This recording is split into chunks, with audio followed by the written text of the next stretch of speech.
Hi, and welcome back to Cleaning Conversations with JeniMaid, real talk with a pro cleaner.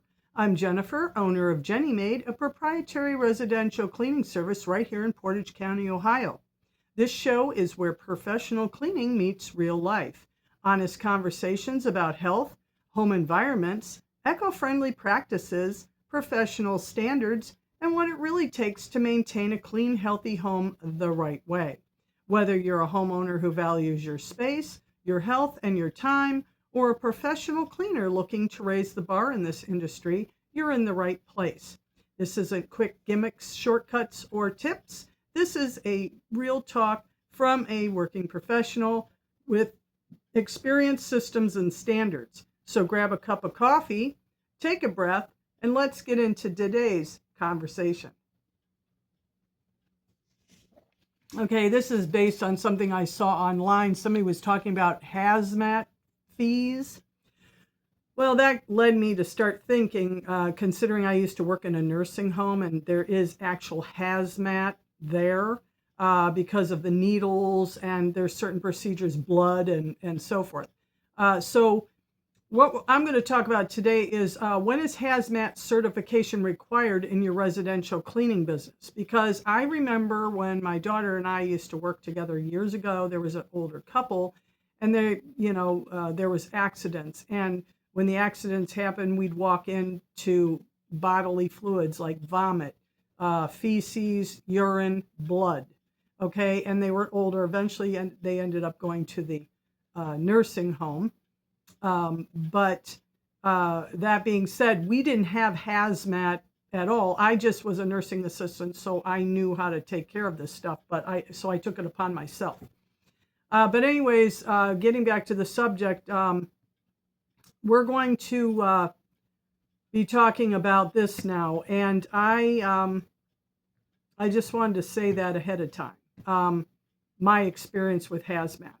But it did come up on a TikTok. Somebody was talking about they charged a hazmat fee for vomit and everything, and that's not necessarily hazmat. Hazmat has to do with chemicals and like needles and different things that biohazard things, stuff like that. So it's sort of a loose term. But anyways, getting on to welcome to Cleaning Conversation with JeniMaid, real talk with a pro cleaner, where we go beyond the surface of cleaning and talk about what's really happening inside homes and environments we care for every day. I'm Jennifer, founder of JeniMaid, a proprietary residential cleaning service quietly elevating everyday homes. And today we're tackling a question that a lot of cleaners and even clients are confused about. When is hazmat certification actually required in your residential cleaning business? Because right now there's a lot of confusion in the industry. You hear people saying, that's hazmat. I mean, I just did it right now. So I need this for myself as much as for my audience. That's why I wanted to tackle this. But anyways, you need certification for that. That's biohazard work. But the truth is, most of what's being labeled as hazmat isn't. So today I'm going to break this down in a way that is clear, professional, and grounded in what actually applies to residential cleaning businesses. So let's get into it. This topic keeps coming up because the cleaning industry is evolving, but not everyone is evolving at the same level. Some companies are still focused on appearance checklists, basic surface cleaning, while others are starting to talk about disinfection, infection control, environmental exposure. And somewhere in the middle, the word hazmat started getting thrown around for everything.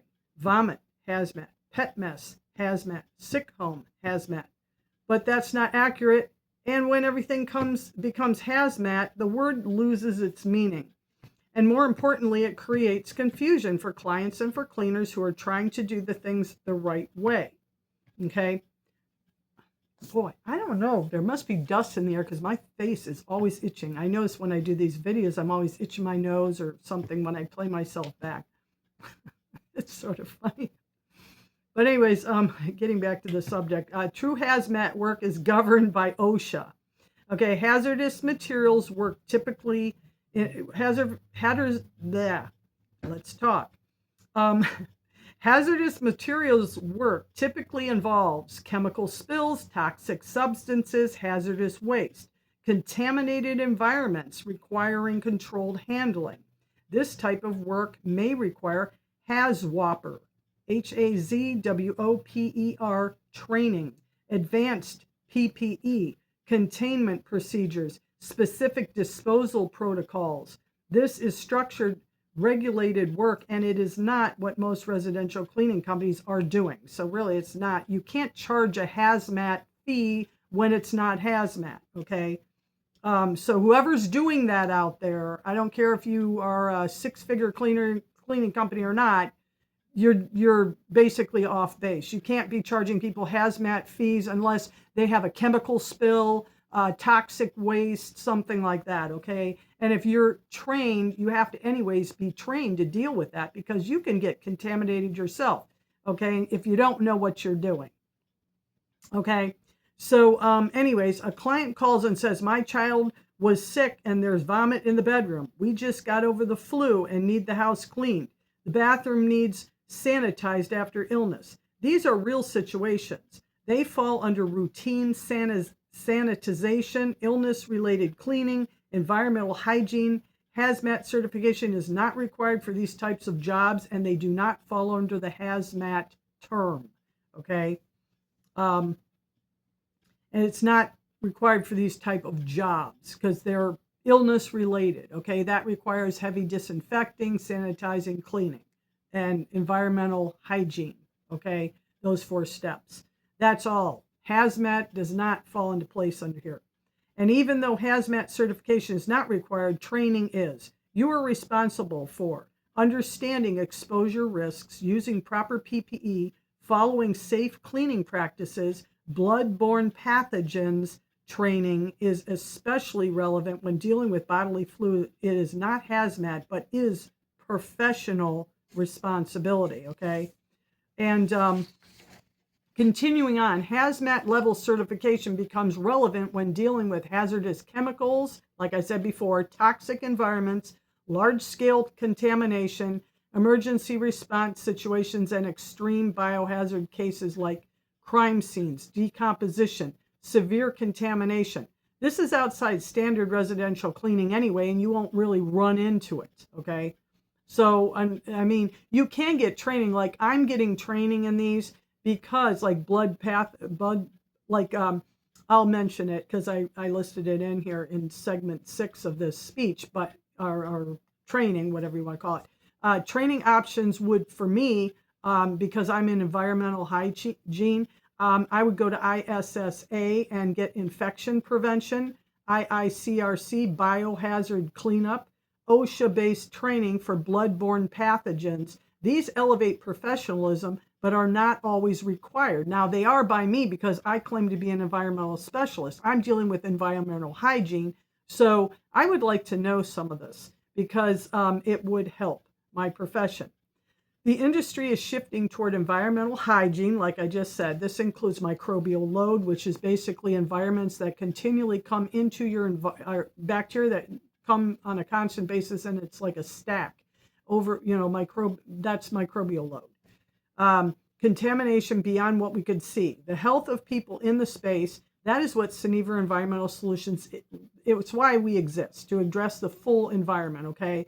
And microbial load is basically germs travel through the air, through movement, and just, floating around. Think of it like dust. It's something that's in the air on a regular basis, and the more of it you have, that the load gets higher. Well, what we do is we lower that load by handling the whole environment, including the air ducts, the ceilings, high ceilings and floors and every surface in the room, okay, as a whole.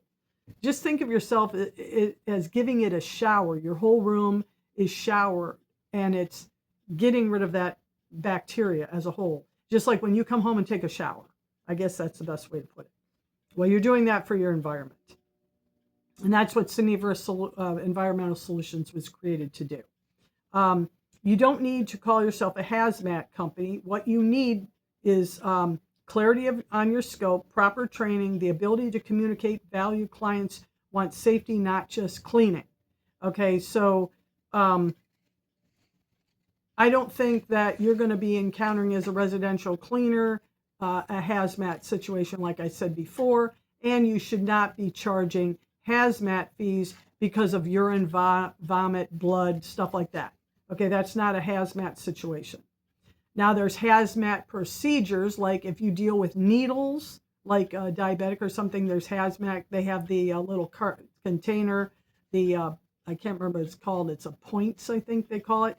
But anyways, that's where you put it, dispose your needles into, so you don't prick yourself and infect yourself when you work in a nursing home. But there's a term for it. It's been years. I can't remember, but I remember that step. Okay, and that's sort of like a hazmat thing.